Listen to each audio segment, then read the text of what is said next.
Right, today we're going to have a look at a rifle I've actually owned in the past. Though it was actually this rifle's slightly bigger brother, and that is the Steyr Pro X 10 shot self-indexing semi-auto. Now this comes in two versions, the Scout, which is what this is, and its slightly larger brother, which is just called the Pro X. And the only difference between the two rifles is the length of the barrel and the length of the air cylinder. The barrel on the normal one and the air cylinder is the same length as you find on the standard Hunting 5 autos and the standard Hunting 5 non-autos. And the Scout barrel and Scout cylinder on the Scout Pro X are the same as you find on the Hunting 5 Scout and the Hunting 5 A Auto Scout. So they're just a bit shorter. Well, they're quite a bit shorter actually, a good few inches. I will put the facts and figures up in a minute, but let's just have a quick run through really, because it doesn't really matter because they are shorter. So I had one of these before. I had the longer version before in 177 caliber. Fantastic rifle, loved it. And I sold it to buy my, I think I bought my head gun Matador and my head gun Leshiy2 as well with the money that I raised from selling that rifle, which was very good because both of those guns are great. The Matador's still here, I love that gun. But I must admit, I did regret, from the minute I sold it, I regretted selling it, because it's a great gun. It's a brilliant rifle. It's a little bullpup, as you can see, walnut stocked, though it has to be said the walnut on most Steyrs is somewhat plain. I've been maybe a little bit lucky with some of mine, but my Hunting 5 has got quite a nice one, and this one's got a nice bit of grain there, and on the other side it's got a reasonable grain pattern, I suppose, on there. It's not bad, but some of them are very, very plain. And I mean very plain. They're hard to tell the difference really between the average Steyr walnut stock and a beech stock. Suffice to say, I've never seen a fantastically well figured one like you see on some air arms air rifles.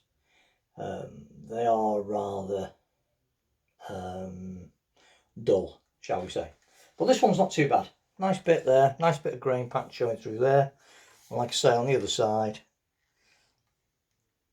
it's got a little bit of grain pattern showing there, so it's not too bad. But aside from the aesthetics of it, ergonomically I really like these. Nice stippled pistol grip. It's grooved on both sides, and it just sits in the hand really, really nicely. I really like it, really do. I think the ergonomics of it are spot on. They're really nice. Adjustable cheek piece, butt plate, pardon me, goes up and down, pardon me. It's got a plastic cheek piece that covers the action, so you're not resting your face on the bare metalwork, but that's non-adjustable. But it does insulate your face and keep it away from the action somewhat, and it also deadens the dreaded bullpup ping that you get. Now most bullpups, because your face is actually sitting on top of the hammer, you do tend to get an awful lot of ping noise going in your ear from most bullpups. It's just a fact of life, because your face is sat right over the action. And it's amazing because it sounds loud, and it always does on a bullpup, always sounds loud, but you move away even a foot and it sounds like just like a normal air rifle, which if you imagine when you normally shoot it, you're here, your hammer's up, the hammer and spring and everything's up here somewhere, so you know they're like a foot away from your ear, and that distance makes here, it's literally right by your ear. But this isn't too bad, to be fair. The Steyr's not the worst in the world I've heard for that pinging noise when you're firing it, even though it is a self-indexing semi-auto. So it's not that bad for the noise of it going off. Operates off a biathlon style side lever that cocks it, And the thing with this is you cock it once, load your mag, and you've got 10 shots without touching it again. You don't need to cock it again. Just keep pulling that trigger and you've got 10 shots, one after the other. The magazine slots into the back here, and you'll notice there's a little groove in the front that you locate your magazine in. I'll show you the magazine in a minute. So it slides in, and then close that, and away you go. When you put your magazine in, you do have to wind it round because the magazine's got an inbuilt spring in it. I will show you that in a minute. I'll show you that in more detail. But the magazine's got a spring mechanism in it, so the magazine rotates itself. It doesn't need anything to push it round. Once you've taken a shot, the magazine actually rotates. The rotating mechanism is inbuilt into the mag with a little spring, and then that just shuts over the top to keep it in place. Manual safety catch, standard Steyr fare, forward for fire, back for safe. It's got two rail systems on it. It's got an 11mm rail on the top, and the rifle, when you buy one, comes with a Picatinny style riser rail, and that slides onto the 11mm rail, and then you've got a Picatinny rail mounting on top, and this moves up and down on the 11mm rail as well, so you've got tons and tons of room to fit whatever optics you want on it. Now the only thing I find is that the riser rail that they supply with it, if you're putting a slightly bigger scope on, like this IO or Recon, it actually sits the optic too high up. I don't like shooting with my head sort of virtually horizontal to the rifle. I prefer more of a sort of traditional sort of get in there, crouched in style, rather than this sort of head on sort of HFTE sort of target shooting style that you see a lot of people use. So for me, I prefer to take that rail off and mount them a bit lower, or fit a lower rail on. But what I've done here, I've just got some adapters on this, and it sits absolutely perfectly for my eyes.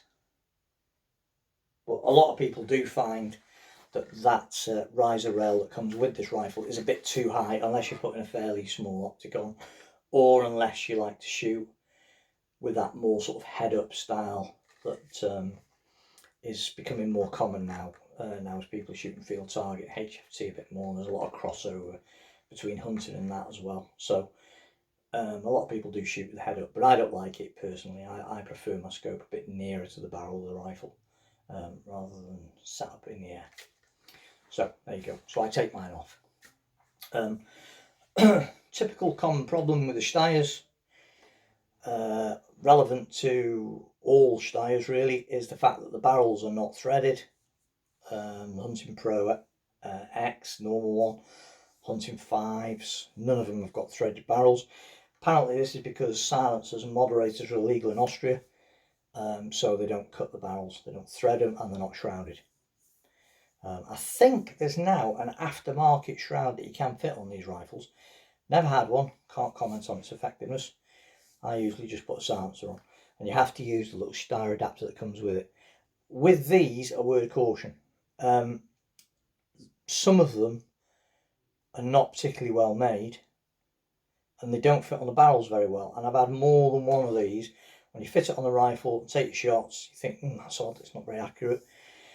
And it's because it's clipping the barrel, because they're not concentric to the barrel. So be careful when you're putting these adapters on. Make sure that the adapter that you've got fits your barrel properly, so that your pellets aren't clipping your silencer. It's just a thing to watch out for.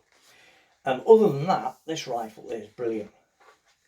The other thing that's different between this and the Hunting 5 is the trigger. Now the trigger on the Hunting 5 is a really nice Steyr sort of semi-match affair. You can adjust it for length of pull, you can adjust it for weight first stage, weight second stage. It's got tons of adjustments to it. On the Pro X, the trigger is actually fixed. It's factory set, and that's it. There is no adjustment. You can change the position of the actual trigger on the bar, so you can move it forward or move it back, so you can alter the length of pull slightly. but you can't alter the weight and you can't alter the first and second stage. But to be honest with you, the factory settings I find superb anyway. I probably in all likelihood wouldn't have altered it even if I could. I mean, it is a Steyr and they do know a thing or two about target triggers and whatnot. And this trigger is very, very, very good. It's non-adjustable, but it's very, very, very good. I doubt whether 99.9% of people will have a problem with this trigger. The only people that might moan slightly are those who are used to shooting field target, who might want a trigger that goes off when you breathe on it, which isn't really suitable for hunting. Don't get me wrong, it's not a heavy trigger, it's a light trigger, but it's not as light as some more target orientated rifles, and you can't adjust it. So it's factory set. But having said that, it's proper good. I mean, like proper good. Now, it's got a fair amount of heft to this rifle, I suppose. I mean, it has now because it's got a whacking great big ILR scope on it. But it's not the lightest of bullpups. It's not the heaviest. It's not as heavy as, say, a Matador or something like that. But there's some substance to this rifle, which makes it, when you first pick it up, you think, ooh, you get it in the shoulder, and it's like the H55s as well. It's so beautifully balanced. It sits in the shoulder amazingly well. I mean, it just got it's so easy to shoot this rifle offhand. It's really, really good at shooting offhand. Really good. Yeah, really easy to shoot offhand. I fitted it with a bipod. Because it's got a bit of weight to it, it gives it a nice stable platform. Makes shooting off a bipod a lot easier because of the extra weight. Now, Steyr UK sell a bipod that fits on the top and sits down. Like the rifle hangs below the bipod, if you know what I mean. So the bipod fits on this rail here and the rifle hangs below it. I did have one of those, but I sold it with my other Pro X. And they are quite expensive, so I'm probably just going to put a little bit of Picatinny on the front and use one of my Accutacs. So I've got two really good Accutac bipods, so I may as well make the most of them. But to be honest, when I'm normally using this rifle, I shoot this freehand. It's a hunting rifle and it's made for sort of that sort of style hunting, though it is well capable of sort of setting it up on a bipod, lying down somewhere, getting in a hide and ambushing rabbits all day long at quite long ranges. It's very, very, if this is anywhere near as accurate as my other one, then it's very accurate. Very, very good gun. Like I say, you get 10 shots for this instead of the 5, hence the name Pro X. I think the X is actually 10 in Latin. So it's like Pro 10 rather than Pro X. Same as the Hunting 5. It's called Hunting 5 because it's got 5 shots. This has got 10. So it's got 10 shots in that circular magazine that I'll show you in a minute. Fires them as fast as you can pull that trigger. This thing will shoot them. What I found with my last one, in common with the Hunting 5 Auto, is, generally speaking, the first shot out of the magazine tends to be maybe 1 pellet's width, perhaps, higher than all the others. I don't know why. I don't know why that is. But the Hunting 5 Auto does it, and my old Pro X used to do it. So you'd take the first shot, and it'd be, I mean, I'm not talking a flyer. It's not going to whiz off an inch or a centimetre away from the main group, but it tends to go a pellet higher. So you might get like a little tiny, shooting at 25 yards, you'll get a tiny little group of almost 177 hole, and then you'll get one that's like a pellet's width, like another pellet's landed on top of the main group. Still in the same group, but just a pellet higher. So it's nothing to worry about for hunting at all. But if you want to shoot at 50 yards and you're expecting to shoot, say, a bench rest rifle, where you want to put every single shot in that little black spot, then the first shot out this will be slightly higher than the others. And I'm talking slightly higher. It's almost nothing, but it is there. There is, there's no point lying. It's there. And everyone that seems to have shot these has found the same sort of thing. That generally speaking, that first shot will go 1 pellet's width higher than all the others. But this thing's staggeringly accurate. Having said that, it's staggeringly accurate. You know, you're looking at clover leaves or one all, out to 30 yards, one all 177 pellet whole groups with maybe, like I say, a little bit at the top where the first ones just opened it up slightly, but still well under a 5p piece, easily. And that's shooting this thing quick. The chap that I saw my last Pro X2 did a lot of bench rush shooting, much better shot than me, far better.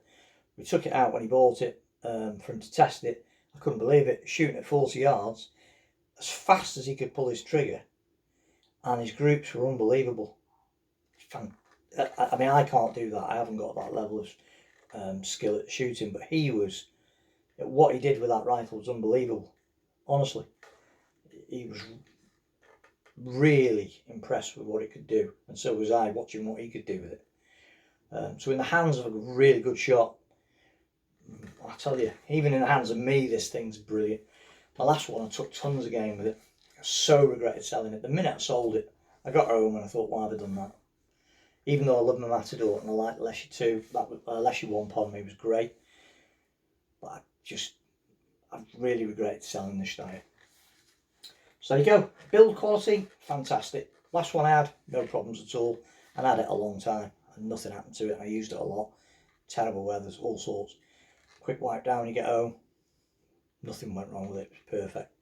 Hunting 5 Auto, had that ages now. Years. Use it all the time. It's one of my favourite rifles because it's such a multi-purpose rifle. It's a good hunting rifle, and it's also a nice target rifle and range rifle because it's not so far off as accurate as a full-on target gun, and no problems with the reliability of either of them.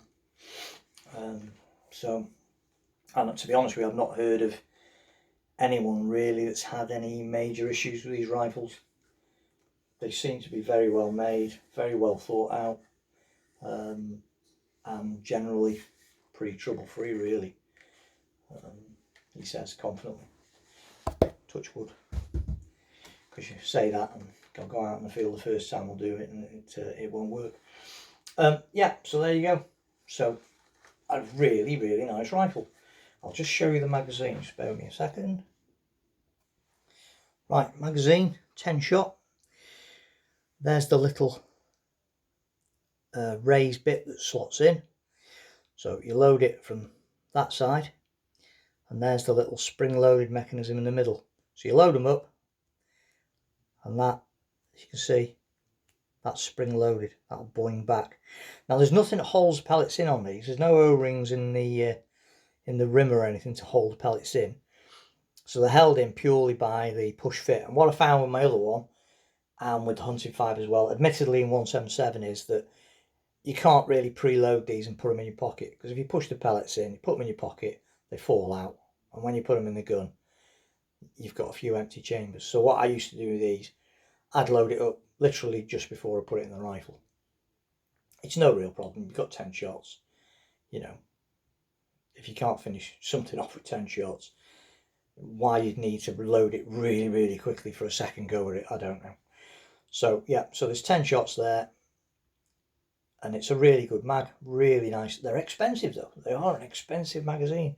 Now I haven't bought them for a while, but apparently these magazines are in the range of 60 to 70 quid, which is a lot of money. I mean, they are a precision engineered thing because the actual drive mechanism is built into them, and obviously it's carefully machined as well to make sure the alignment on the self-indexing alignment is really good. But even so, 70 quid is quite a lot of money. Now the other thing I'm surprised that Steyr didn't come up with, bearing in mind that the pellets drop out, is that if you look at the Leshiy magazines, and I'll just go and get one of them and show you. Right, this is a Leshiy magazine, a Leshiy magazine, and as you can see, what they've done to overcome, I'll just show you this quite more closely. They both load the same way, so you shove the pellets in, and again on this one, there's no O-rings round it like on a Weihrauch or on several other types of circular magazine ones where the O-ring holds the pellets in place on the waist. So there's nothing. So again, you just push the pellets in, exactly the same as on the Steyr. But what Ed's done on the Ed guns, to stop the pellets dropping out, he has a little magnetised metal plate that sits over the top, and the holes are slightly smaller than the holes in the mag, and those retain the pellets in place. Very clever idea. And it overcomes that slight problem that you've got on this one, where the pellets tend to drop out unless you're really careful with it. So yeah, so it's obviously, I think he's looked at that and seen what happens, because the Pro X have been out a fair while longer than the Ed gun, and thought, right, yeah, I like the idea of the mag with the pushing the pellets in, but they need some way of stopping them just dropping out. So a little magnetised cover works perfectly. Why Steyr never thought that, I don't know. But there you go. So yeah, so that's the Steyr magazine. Now then, I know what everyone's going to say. Why have you bought this semi-auto in 22 cal, which is what this is, when I've got this, which is also 22 and also self-indexing semi-auto? And that is a very good question. And the reason is because really, even though they're both sort of smaller compact rifles and they're both self-indexing semi-autos, so fire as fast as you pull the trigger, they are slightly a bit of a different kettle of fish. This really, the Leshiy is in a class of, it's in a class of its own really. There's nothing else out there that's like it. It's a bit of a one-off really. Well, this and its brother, the One, are a bit of a one-off. There's nothing else really like it, because it's so compact.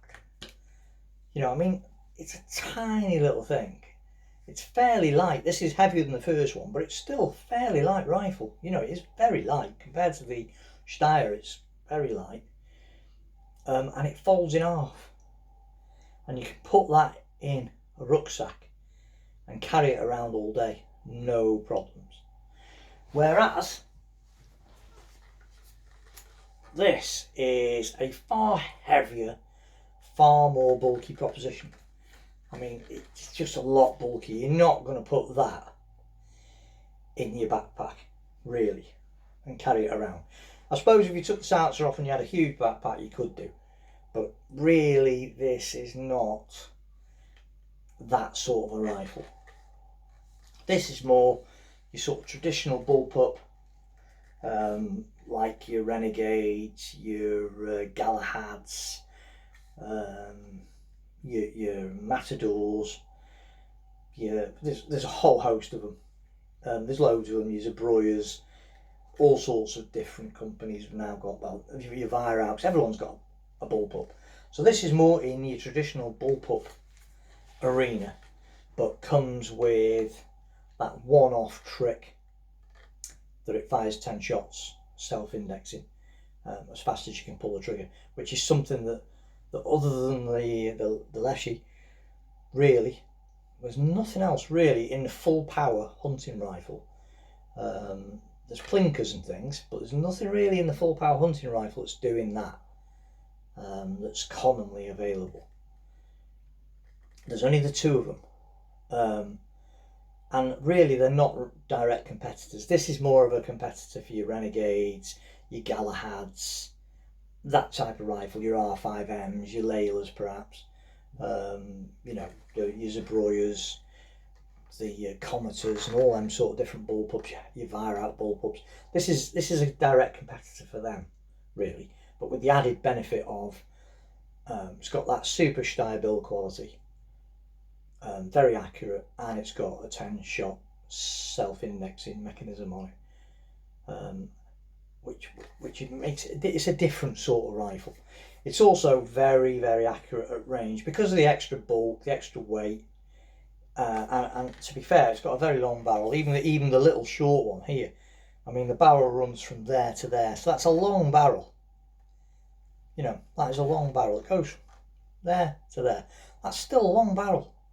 That's a barrel that's equivalent to most air rifles. You know, that's a long barrel. You know, goes from here, from where the mag sits, all the way to where my finger is there at the end, where that silencer sat on it. So that's a decent length barrel. Whereas if you look at the Leshiy barrel, and this is the one with the 350mm barrel, that runs from here to about here, because it ends, because there's a space inside for the inbuilt moderator. So, you know, it's a lot shorter barrel. Even the long barreled version of this is a lot shorter than most normal air rifles. And remember, this also comes in a 250mm barrel, which is even shorter still. I mean, that's really short. That probably only goes, sort of comes from there to there. This has got an extra couple of centimetres, so it runs like that. So this is a different kettle of fish. It's not the same thing. Even though at first glance it may appear to be, in reality, in the field, this is not the same thing. This is a gun for sticking in your backpack, walking around all day through the woods, across the mountains, whatever you're doing. And then if you need it, whip it out, click it shut, bang, bang, bang, away you go. It's lightweight, quick, it's very, very snappy on the aim, quick up on the aim, bang, take the shots, dunk to dunk, you know. It's a different kettle of fish. These Leshiys are a bit, they've made their own market, really. I suppose the nearest thing to it is going to be the TDR from Air Arms, which again is a foldable rifle that you could conceivably put in your backpack. But the difference with that is, to assemble that, you have to take it out, screw it all together and everything, put the silencer on and all the rest of it. With this, to assemble it, you pull that lever there and you're ready to go. So really, it's in a bit of a class of its own. For a full power 12 foot-pound air gun, it's in a bit of a class of its own, the Leshiy. It's not a direct, well, I don't see it as a direct competitor to the Steyr, even though they're both multi-shot self-indexing air rifles in the sort of bullpup shortish air rifle category. They're a different kettle of fish. This, like I say, this is more like your standard bullpup, but with a 10-shot auto capability, and they're both as fast firing as one as well.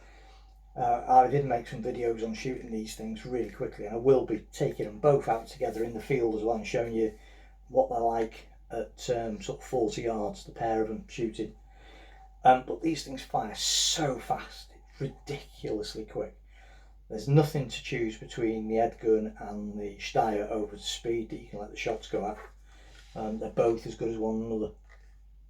This has got 10, Leshiy's got 8, but you know, 8's all you need really, 10's overkill a bit, but there you go. But this is like I say, more of a competitor to the normal bullpups, whereas this hasn't really got any competitors, to be honest with you. This is what it is. It's a one-off, and fantastic. It's got to be said. For a one-off, it is a fantastic rifle. It really is.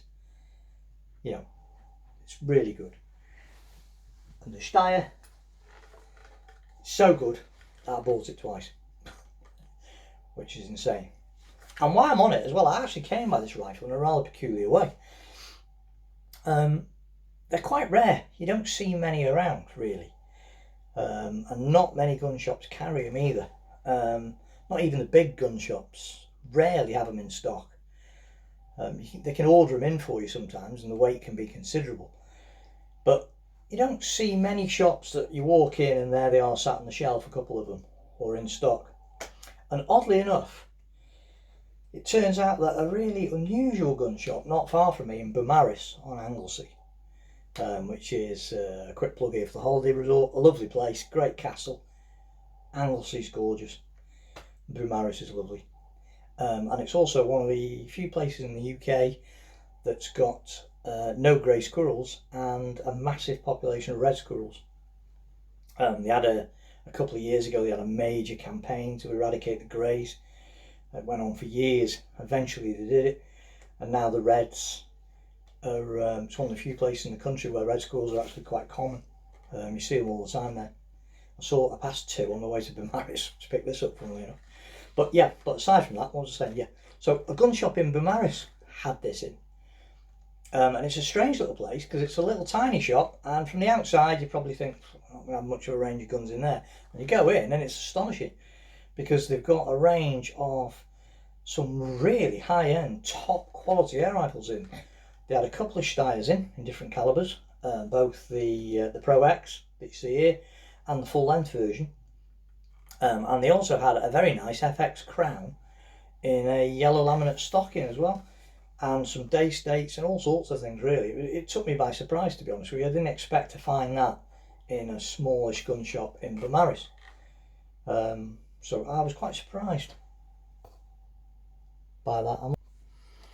So I'm going to give them a quick plug because you can't find these. Like I say, they're hard to find. You go on the internet, everywhere says they've got them in stock until you try and order one.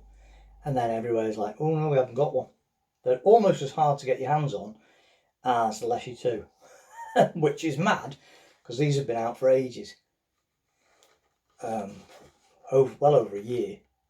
Probably a couple of years. And yet they're still very hard to get hold of. And you go into a little tiny shop in Beaumaris on Anglesey, and they have a good few in. And the shop's called Celtic Corner. So it's Celtic Corner and it's in Beaumaris on Anglesey. And if you're after one of these, they've got them in stock because I saw them yesterday. Because I drove down there to pick this up and was quite surprised. It's a surprising gun shop, put it that way, because from outside you wouldn't think that they've got what they've got inside. They also had a lot of Donny FL silencers as well, which surprised me because it doesn't look like it's going to hold that sort of high-end expensive gear, but it does. Very surprising. Anyway, so back to this rifle. Yeah, so I put my IOR Recon on it, my favourite hunting scope on it, and I am going to put a little Picatinny rail on the front so I can mount my Accutacs, and then away we go with this thing. So there it is, Pro X, beautiful thing, really, really nice. And there's the little Leshiy2. And even though, like I say, you may have thought that they were direct competitors, they're not. They're a different kettle of fish. They're both for different usages, really. I think so anyway. I mean, obviously they're both hunting rifles, but the Leshiy2 is more of a small, packable, sort of lug it around all day type gun, whereas the Steyr is more your traditional sort of bullpuppy gun. I mean, when Ed made these, he really did set himself where he's created his own genre of airgun, really. You know, a lot of air guns are exactly the same as all other air guns, really. You know, you could confuse most bullpups exactly the same. Slight aesthetic differences, slight ergonomic differences. Maybe the side leads a slightly different shape. Magazine will be a slightly different shape, but generally speaking they're all much of a muchness. This is totally different,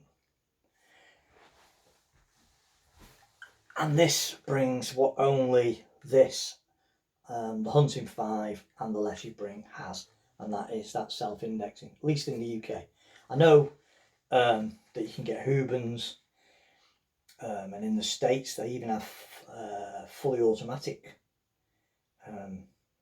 air rifles, but certainly in the UK, really looking around, you're only, if you want a self-indexing semi-auto, you're looking at this, the Pro X Scout, the Pro X, the Hunting 5 Auto, Hunting 5 Auto Scout, or a Leshiy, and that's about it, really. Beautiful, beautiful, beautiful guns. So good. Bought it twice. Can't believe it. But there you go. Thanks for watching. Don't forget to subscribe. And I will be taking both of these rifles out and doing a head-to-head shoot-off with them. Well, not shoot-off, but you know, a comparison at range of what sort of accuracy you can expect to get. One more thing to mention. Shot count on this is a lot higher than that, probably. Even in 177 with the Scout version with a shorter cylinder on here, you're looking at about 160 to 170 shots. That's in 177. I think Giles at the Airgun Gear Show tested one and got 160 odd shots, consistent shots out of it. And this is a 200 bar fill as well, so it's very, very good. It's got really, really good. So you will get more shots per fill out of this, but it's a bigger rifle, heavier rifle, much heavier rifle, much bigger rifle. But it's worth noting. It depends where your priorities lie, really. So thanks